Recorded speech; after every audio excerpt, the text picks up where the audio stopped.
The best seed starting mix is a soilless mix that is lightweight, aerated, and fast draining, but also holds moisture.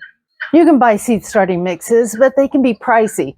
So today we'll be making our own to save money. Newly sprouted seeds may have difficulty pushing through a heavy soil, so giving them a lightweight medium to start in can get them off to a healthy beginning. Peat moss or coco coir are commonly used bases for good seed starting mixes. Both are lightweight and fluffy, which can prevent compaction and get you a better germination rate. Peat moss is mainly composed of decomposed sphagnum moss, but contains other organic material and is harvested from peat bogs. Not only does peat moss make your soil more airy, it is highly absorbent and holds water for a long time. Peat moss is naturally sterile, so you won't be getting any unwanted seeds in your seed starting mix. These characteristics make peat moss an excellent base for your seed starting mix. However, peat moss does have some drawbacks. It doesn't contain any real nutrients, and while seeds contain everything they need to get started, you will need to start fertilizing your seedlings when they get their first or second set of true leaves. And because peat moss takes so long to develop naturally, there is some concern about its sustainability. A more sustainable product you can use is coco coir. Coco coir is made from the fibers of coconut husks. It is great at creating a fluffy mix. It's resistant to mold and fungus, and it improves soil aeration. But it may contain a lot of salt and it dries out quickly, so you will have to water it more often. Today I'm using peat moss because I have it and because I've used it in the past. Once it's gone, I might try the coco coir. You can find many different recipes for seed starting mixes, but I'm going to start with 7 parts of peat moss. The great thing about using parts as a measurement is you can make as much or as little as you need.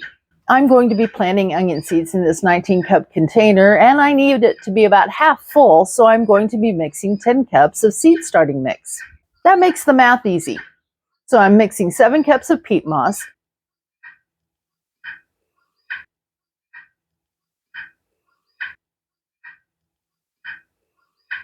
2 cups of perlite, and 1 cup of vermiculite.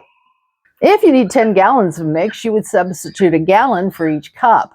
The size of the part you are using doesn't matter. Just keep the ratios consistent. By the way, welcome to the old Mayfield place. I'm Snow the farmer's wife, and I teach you to be more self-sufficient in so many ways, such as growing your own food, using herbal medicine, and preserving food for long-term storage. Perlite looks a little like styrofoam, but it's actually an extremely porous volcanic glass. This porous and very lightweight product helps your seed starting mix to retain water and keeps it aerated.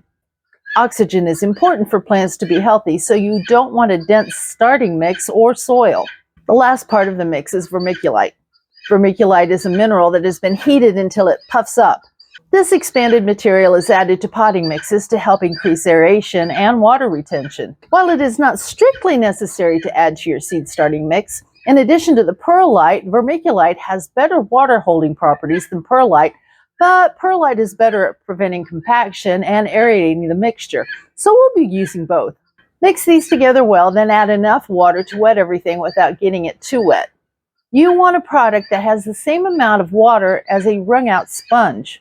When you squeeze it, you should get a few drops of water between your fingers, but not a stream of water. Now you're ready to fill your starting container and plant your seeds. Thank you for stopping by the old Mayfield place today. Stay prepared, get that starting mix made, and have a blessed week.